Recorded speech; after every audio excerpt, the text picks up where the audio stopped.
ஆதன் news நேயர்களுக்கு வணக்கம். நான் பத்மாவதி. விரிவான செய்திகளை பார்ப்பதற்கு முன் தலைப்புச் செய்திகளை பார்க்கலாம். கிருஷ்ணகிரி அருகே பள்ளி மாணவி பாலியல் வன்கொடுமைக்கு உள்ளாக்கப்பட்ட சம்பவம். வரும் 8ஆம் தேதி அதிமுக சார்பில் போராட்டம் நடைபெறும் என அறிவிப்பு. பாஜகவுக்கு நாட்டின் நலனே முக்கியம் என நாடாளுமன்றத்தில் பிரதமர் நரேந்திர மோடி பேச்சு. காங்கிரஸ் கட்சிக்கு குடும்பம்தான் முதன்மையானது என விமர்சனம். நாட்டின் வரலாற்றை அழிப்பது RSSஇன் நோக்கம். டெல்லியில் திமுக நடத்திய போராட்டத்தில் ராகுல் காந்தி குற்றச்சாட்டு.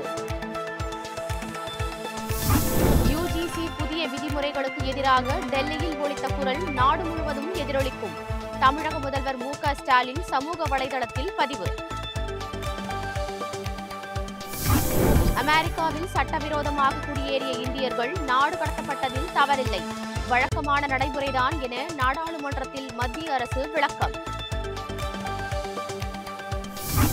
திருப்பரங்குன்றம் விவகாரத்தில் மாவட்ட நிர்வாகம் தும்பை விட்டு வாளை பிடித்துள்ளது. அதிமுக முன்னாள் அமைச்சர் செல்லூர் ராஜு விமர்சனம். சென்னை மாநகராட்சிக்கு சொத்து வரி செலுத்த 2 லட்சம் பேருக்கு நோட்டீஸ். QR குறியீட்டை பயன்படுத்தி பணம் செலுத்த நடவடிக்கை. வேங்கை வயல் சம்பவத்தை போல் திருச்சியிலும் அரங்கேறிய இன்னொரு அவலம். மாநகராட்சி குடிநீர் தொட்டியை அசுத்தம் செய்தவருக்கு போலீஸ் வலைவீச்சு.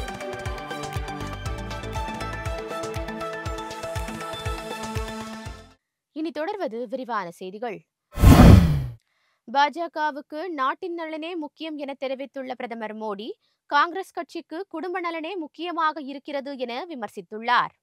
குடியரசுத் தலைவர் உரைக்கு நன்றி தெரிவிக்கும் தீர்மானத்தின் மீது மாநிலங்களவையில் உரையாற்றிய பிரதமர் நரேந்திர மோடி, குடியரசுத் தலைவர் உரை மிகவும் சிறப்பாகவும் அனைவருக்கும் ஆனதாகவும் இருந்ததாக தெரிவித்தார்.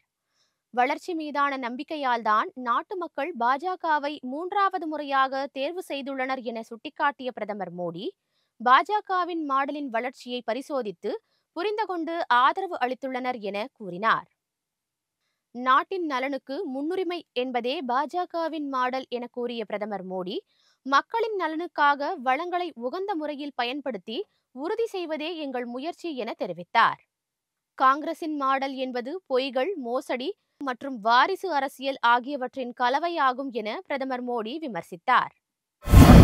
UGC புதிய வரைவு நெறிமுறைகளுக்கு எதிராக டெல்லியில் ஒலித்த குரல் நாடு முழுவதும் எதிரொலிக்கும் என முதலமைச்சர் MK ஸ்டாலின் தெரிவித்துள்ளார்.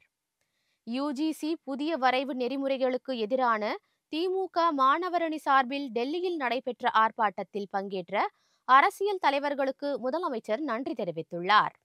இது தொடர்பாக அவர் வெளியிட்டுள்ள X தள பதிவில், தலைநகரில் UGC வரைவு நெறிமுறைகளை எதிர்க்கும் போராட்டத்தில் மாணவர்களின் குரலை வலுப்படுத்தியதற்காகவும், கல்வியின் எதிர்காலத்தை பாதுகாக்க தோள் கொடுத்தமைக்காகவும் போராட்டத்தில் கலந்து கொண்ட அனைவருக்கும் நன்றி தெரிவிப்பதாக குறிப்பிட்டுள்ளார். பன்மைத்துவம் கொண்ட வரலாறு, பண்பாடு மற்றும் மொழிகளை அழித்து ஒற்றைத்துவத்தை திணிப்பது என RSS பாஜகவின் செயல் திட்டம் தெளிவாக உள்ளது என அவர் குற்றம் சாட்டியுள்ளார். நீட், குடியுரிமை திருத்தச் சட்டம் முதல் 3 வேளாண் சட்டங்கள் வரை நமது அரசியல் அமைப்பினையும் பன்மைத்துவத்தையும் காப்பதற்கான அனைத்து போராட்டங்களையும் திமுக முன்னின்று நடத்தியுள்ளது என முதலமைச்சர் குறிப்பிட்டுள்ளார். மத்திய அரசு கொண்டு வந்திருக்கும் UGC புதிய விதிமுறைகளுக்கு எதிராக டெல்லியில் திமுக மாணவரணி சார்பில் போராட்டம் நடைபெற்றது. UGC வரைவு நெறிமுறைகளை மத்திய அரசு உடனடியாக திரும்பப் பெற வலியுறுத்தி ஜந்தர் மந்தரில் நடைபெற்ற இந்த போராட்டத்தில் மக்களவை எதிர்க்கட்சித் தலைவர் ராகுல் காந்தி, சமாஜ்வாதி கட்சி தலைவர் அகிலேஷ் யாதவ், திமுக துணை பொதுச் செயலாளர் கனிமொழி, மதிமுக பொதுச் செயலாளர் வைகோ, அக்கட்சியின் முதன்மை செயலாளர் துரை வைகோ, VCK தலைவர் திருமாவளவன் உள்ளிட்ட இந்திய கூட்டணி தலைவர்கள் பங்கேற்றனர். பல்கலைக்கழக மானியக் குழு வரைவு விதிகளில் மாநில அரசுகளின் பல்கலைக்கழகங்களுக்கான துணைவேந்தர்களை நியமிக்கும் அதிகாரத்தை மாநிலங்களிடமிருந்து பறிக்கும் வகையிலான திருத்தங்கள் இருப்பதாகவும், துணைவேந்தர் நியமனத்தில் ஆளுநருக்கு அதிக அதிகாரத்தை UGC புதிய விதிகள் வழங்குகிறது என்றும் இந்த ஆர்ப்பாட்டத்தில் குற்றம் சாட்டப்பட்டது. நாட்டின் வரலாற்றை அழிப்பதே RSSஇன் இலக்கு என மக்களவை எதிர்க்கட்சித் தலைவர் ராகுல் காந்தி குற்றம் சாட்டியுள்ளார். மத்திய அரசு கொண்டு வந்திருக்கும் யுஜிசி புதிய விதிமுறைகளுக்கு எதிராக டெல்லியில் திமுக மாணவரணி சார்பில் நடைபெற்ற போராட்டத்தில் கலந்து கொண்டு பேசிய அவர், நாட்டில் உள்ள அனைத்து வரலாற்று உண்மைகள், கலாச்சாரங்கள் மற்றும் மரபுகளை அழித்து ஒழிப்பதே RSSின் நோக்கம் என கடுமையாக சாடினார். 3000 முதல் 4000 ஆண்டு கால வரலாற்றை கொண்டது தமிழக சமூகம் என்றும், அவற்றை அழிக்க வேண்டும் என்பதே RSSின் இலக்கு என ராகுல் காந்தி குற்றம் சாட்டினார். ஒரே வரலாறு, ஒரே பாரம்பரியம் மற்றும் ஒரே மொழியை திணிக்க அவர்கள் விரும்புவதால் அரசியலமைப்பை மாற்ற முயற்சிக்கிறார்கள் என்றும் ராகுல் காந்தி விமர்சித்தார். டெல்லியில் நடைபெறும் போராட்டத்தில் பங்கேற்பதற்காக மயிலாடுதுறையில் இருந்து ஏராளமான மாற்றுத்திறனாளிகள் ரயில் மூலம் டெல்லி புறப்பட்டு சென்றனர். பல்வேறு கோரிக்கைகளை வலியுறுத்தியும் மத்திய அரசை கண்டித்தும் வரும் 10ஆம் தேதி டெல்லியில் மாற்றுத்திறனாளிகள் சார்பில் உரிமைக்கான தர்ணா போராட்டம் நடைபெறவுள்ளது. இதில் பங்கேற்பதற்காக மாற்றுத்திறனாளிகள் நல சங்கம் சார்பில் மயிலாடுதுறையில் இருந்து 50க்கும் மேற்பட்டோர் ரயில் மூலம் டெல்லிக்கு புறப்பட்டு சென்றனர். மாற்றுத்திறனாளிகள் நலசங்க மாவட்ட நிர்வாகிகளுடன் புறப்பட்டு சென்ற இவர்களை கம்யூனிஸ்ட் கட்சி நிர்வாகிகள் வழி அனுப்பி வைத்தனர். கோரிக்கைகளை வென்றெடுக்கும் வரை தங்களது போராட்டம் தொடரும் என மாற்றுத்திறனாளிகள் தெரிவித்தனர். மதுரை மாவட்டம் உசிலம்பட்டியில் போதை மாத்திரைகள் மற்றும் கஞ்சா பதுக்கி வைத்து கல்லூரி மாணவர்களுக்கு விற்பனை செய்த 4 பேரை போலீசார் கைது செய்து விசாரணை நடத்தி வருகின்றனர். உசிலம்பட்டியில் காவல்துறையினர் இரவு ரோந்து பணியில் ஈடுபட்டு கொண்டிருக்கும் போது கல்லூரி அருகே சந்தேகப்படும்படி நின்றிருந்த 4 பேரிடம் சோதனை நடத்தியதில் அவர்களிடம் 200 போதை மாத்திரைகளும் 200 கிராம் கஞ்சா பொட்டலங்களும் இருந்ததை கண்டறிந்தனர்.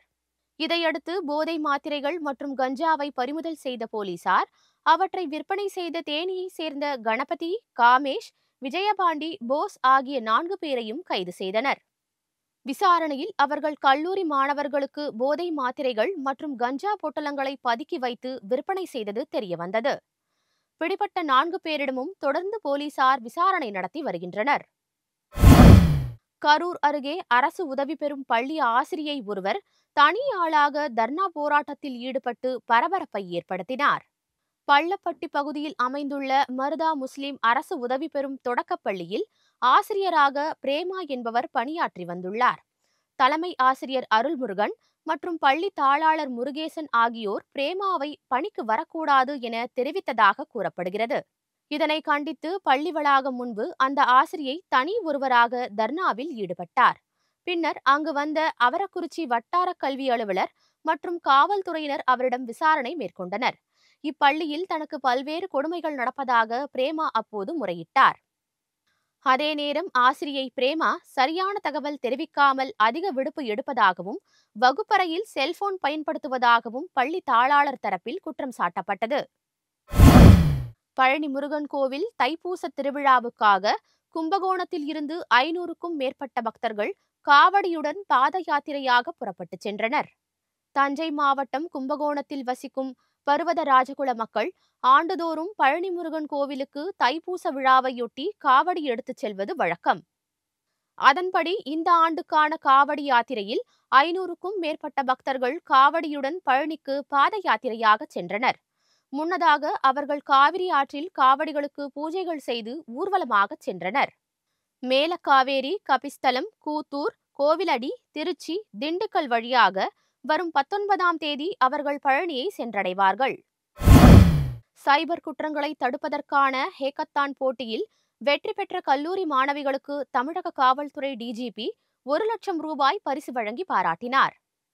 அண்மை காலமாக சைபர் குற்றங்கள் அதிகரித்து வருவதால் அது குறித்த விழிப்புணர்வை ஏற்படுத்தவும் அதனை தடுக்கும் முயற்சியாகவும் காவல்துறை சார்பில் ஹேக்கத்தான் 2025 என்ற பெயரில் போட்டி நடத்தப்பட்டது. இதில் 100க்கும் மேற்பட்ட கல்லூரி மாணவ மாணவிகள் பங்கேற்றனர். இதில் வெற்றி பெற்றவர்களுக்கு டிஜிபி அலுவலகத்தில் பரிசு வழங்கும் நிகழ்ச்சி நடைபெற்றது. சைபர் குற்றங்களை தடுப்பதில் தொழில்நுட்ப அறிவுடன் கூடிய செயலிகளை மாணவிகள் உருவாக்கி இருப்பதாக டிஜிபி பாராட்டு தெரிவித்தார். முதல் பரிசு பெற்ற 4 மாணவிகளுக்கு 1 லட்சம் ரூபாய் ரொக்க பரிசை அவர் வழங்கினார். அவர்களது அறிவுத்திறனை காவல்துறை பயன்படுத்திக் கொள்ளும் என்றும் விழாவில் பேசிய டிஜிபி தெரிவித்தார். சென்னை மாநகராட்சி வரி செலுத்தாமல் இருக்கும் சுமார் 2 லட்சம் பேருக்கு நோட்டீஸ் அனுப்பப்பட்டுள்ளது. சென்னை மாநகராட்சிக்கு உட்பட்ட பகுதிகளில் நீண்ட காலமாக வரி பாக்கி வைத்திருக்கும் 2 லட்சம் வணிக கட்டடங்கள், அடுக்குமாடி கட்டட உரிமையாளர்கள் மற்றும் நோட்டீஸ் அனுப்பியும் சொத்து வரி செலுத்தாத நபர்கள் மீது நடவடிக்கை எடுக்க மாநகராட்சி நிர்வாகம் முடிவு செய்துள்ளது. இதன் அடிப்படையில் வரி பாக்கி வைத்திருப்பவர்களுக்கு QR குறியீட்டின் கூடிய நோட்டீஸ் அனுப்ப முடிவு செய்யப்பட்டுள்ளது. நோட்டீஸில் இருக்கும் QR குறியீட்டை ஸ்கேன் செய்து வரி செலுத்தலாம் என அதிகாரிகள் தெரிவித்துள்ளனர். திருச்சி காந்தி மார்க்கெட் அருகே மாநகராட்சி மேல்நிலை தண்ணீர் தொட்டியில் மனித கழிவை கலந்த மர்ம நபர்களை போலீசார் தீவிரமாக தேடி வருகின்றனர். திருச்சி காந்தி மார்க்கெட் அருகே உள்ள வடக்கு தையக்கார தெருவில் அமைந்துள்ள மேல்நிலை நீர்த்தேக்க தொட்டியில் ஏறிய ஒரு மர்ம நபர் மனித கழிவை கொண்டு அதனை அசுத்தம் செய்துள்ளார். தண்ணீர் தொட்டி மீது ஏறிய மர்ம நபரை கவனித்த அப்பகுதியைச் சேர்ந்த சிலர் நேரில் சென்று பார்த்தபோது தண்ணீரை அசுத்தம் செய்திருப்பது தெரியவந்தது. இந்த சம்பவம் குறித்து தகவல் பரவியதை தொடர்ந்து அப்பகுதி கவுன்சிலரை சூழ்ந்து கொண்டு பொதுமக்கள் சராமாரியாக கேள்விகளை எழுப்பினார்கள். பின்னர் அங்கு வந்த மாநகராட்சி பணியாளர் தண்ணீர் தொட்டியை சுத்தம் செய்தனர். இந்த விஷமச் செயலில் ஈடுபட்டவர்கள் யார் என்பது குறித்து திருச்சி மாநகர கோட்டை காவல்துறையினர் தீவிரமாக விசாரித்து வருகின்றனர். புதுக்கோட்டை மாவட்டம் வேங்கை வயலில் ஏற்கனவே நடந்தேறிய இதுபோன்ற பிரச்சினை முடிவுக்கு வராத நிலையில் திருச்சியில் அதேபோல் மற்றொரு சம்பவம் அரங்கேறி இருப்பது அப்பகுதி மக்களை அதிர்ச்சியடைய வைத்துள்ளது. கிருஷ்ணகிரி அருகே பள்ளி மாணவி பாலியல் வன்கொடுமை செய்யப்பட்ட சம்பவத்தை கண்டித்து அதிமுக சார்பில் போராட்டம் நடத்தப்படும் என அறிவிக்கப்பட்டுள்ளது. இதுகுறித்து அக்கட்சியின் பொதுச் செயலாளர் எடப்பாடி பழனிசாமி வெளியிட்டுள்ள அறிக்கையில், கிருஷ்ணகிரி மாவட்டம் போச்சம்பள்ளி அருகே அரசு பள்ளி மாணவி பாலியல் வன்கொடுமை செய்யப்பட்டதை கண்டித்து வரும் 8ஆம் தேதி கண்டன ஆர்ப்பாட்டம் நடத்தப்படும் என தெரிவித்துள்ளார். அதிகரித்து வரும் பாலியல் வன்கொடுமைகளை இரும்பு கரம் கொண்டு ஒடுக்க தவறிய திமுக அரசை கண்டித்து இந்த ஆர்ப்பாட்டம் நடத்தப்படும் என அவர் கூறியுள்ளார். கல்வி பயிலும் பள்ளியிலேயே மாணவிக்கு பாதுகாப்பு இல்லை என்பது வேலியே பயிரை மேய்கின்ற செயல் என அவர் விமர்சித்துள்ளார். பெண்களுக்கு எங்குமே பாதுகாப்பு இல்லை என்ற நிலைக்கு தமிழகம் தள்ளப்பட்டதற்கு திமுக அரசு வெட்கி தலைகுனிய வேண்டும் என எடப்பாடி பழனிசாமி தனது அதிருப்தியை வெளிப்படுத்தியுள்ளார். ஒரே நாட்டில் சட்டவிரோதமாக குடியேறியவர்களை திருப்பி அனுப்புவது வழக்கமான நடைமுறைதான் என நாடாளுமன்ற மாநிலங்களவையில் வெளியுறவுத்துறை அமைச்சர் ஜெய்சங்கர் விளக்கமளித்துள்ளார். அமெரிக்காவிலிருந்து நாடு கடத்தப்பட்ட இந்தியர்களின் கை கால்களில் விலங்கிடப்பட்டதற்கு கண்டனம் தெரிவித்து நாடாளுமன்றத்தில் காங்கிரஸ் உள்ளிட்ட எதிர்க்கட்சிகள் அமளியில் ஈடுபட்டன. இதனைத் தொடர்ந்து வெளியுறவுத்துறை அமைச்சர் ஜெய்சங்கர் இதுகுறித்து மாநிலங்களவையில் விளக்கமளித்தார். அப்போது பேசிய அவர், ஒரு நாட்டினர் வெளிநாட்டில் சட்டவிரோதமாக வசிப்பது கண்டறியப்பட்டால் அவர்களை திருப்பி அனுப்புவது அனைத்து நாடுகளின் கடமையாகும் என கூறினார். சட்டவிரோதமாக குடியேறிய அனைத்து நாட்டினரையும் அமெரிக்கா வெளியேற்றி வருகிறது என்றும், அமெரிக்காவில் இருந்து திருப்பி அனுப்பப்படுபவர்களுக்கு விலங்கு போடும் நடைமுறை 2012 முதல் அங்கு அமலில் உள்ளது என்றும் அவர் விளக்கமளித்தார். 2009, 2010 ஆண்டுகளில் இதுபோன்று இந்தியர்கள் நாடு கடத்தப்பட்டுள்ளனர் என அவர் சுட்டிக்காட்டினார். நாடு கடத்தப்பட்டவர்கள் அளிக்கும் தகவலின்படி அவர்களை அனுப்பிய முகவர்கள், நிறுவனங்கள் மீது உரிய நடவடிக்கை எடுக்கப்படும் என்றும் அமைச்சர் தெரிவித்தார். திருப்பரங்குன்றம் விவகாரத்தில் மாவட்ட நிர்வாகம் தும்பை விட்டுவிட்டு வாலை பிடித்துள்ளது என முன்னாள் அமைச்சர் செல்லூர் ராஜு விமர்சித்துள்ளார். திருப்பரங்குன்றம் மலை விவகாரத்தில் நடத்தப்பட்ட அமைதி பேச்சுவார்த்தையில் அதிமுக பிரமுகர் பங்கேற்றதாகவும், அவர் அமைதி பேச்சுவார்த்தையில் எடுக்கப்பட்ட முடிவுகளுக்கு கையெழுத்திடவில்லை என்றும் மதுரை மாவட்ட ஆட்சியர் சங்கீதா அறிக்கை வெளியிட்டிருந்தார். இந்த நிலையில் அதிமுக முன்னாள் அமைச்சர்கள் செல்லூர் கே ராஜு, RB உதயகுமார் மற்றும் சட்டமன்ற உறுப்பினர் ராஜன் செல்லப்பா ஆகியோர் சார்பில் கூட்டமாக மாவட்ட ஆட்சியரிடம் மனு அளிக்கப்பட்டது. பின்னர் செய்தியாளர்களிடம் பேசிய செல்லூர் ராஜு, தமிழகத்தில் எந்தவொரு பிரச்சனைகளுக்கும் திமுக அரசு முன்னெச்சரிக்கை நடவடிக்கைகள் எடுக்கவில்லை என குற்றம் சாட்டினார். திருப்பரங்குன்றம் விவகாரத்தில் தமிழக அரசு ஆட்சியரை பலிகாடாவாக ஆக்கியுள்ளது என தெரிவித்த அவர், எடப்பாடி பழனிசாமியின் புகழை கெடுக்கும் வண்ணம் திட்டமிட்டே சதி செயல்கள் நடைபெறுகிறது என குற்றம் சாட்டினார். தமிழகத்தில் உளவுத்துறை என்ன செய்கிறது என வினவிய செல்லூர் ராஜு, தமிழ்நாடு அரசு செயல்படாத அரசாக இருக்கிறது என விமர்சித்தார். இத்துடன் இந்த செய்தியறிக்கை நிறைவடைகின்றன. வணக்கம்.